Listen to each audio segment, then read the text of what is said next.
Friends, welcome to Supraja Payyavula kitchen. Egg dosa, double egg dosa ఎలా వేయాలో ఇప్పుడు మనం చూద్దాం. చాలా క్రిస్పీగా, చాలా టేస్ట్గా ఉంటుంది.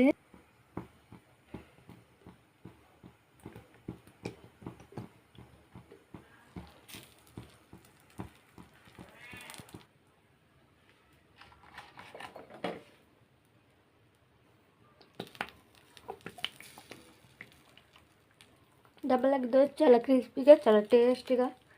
చూద్దాం ఇప్పుడు ఎలా ఉంటుందో.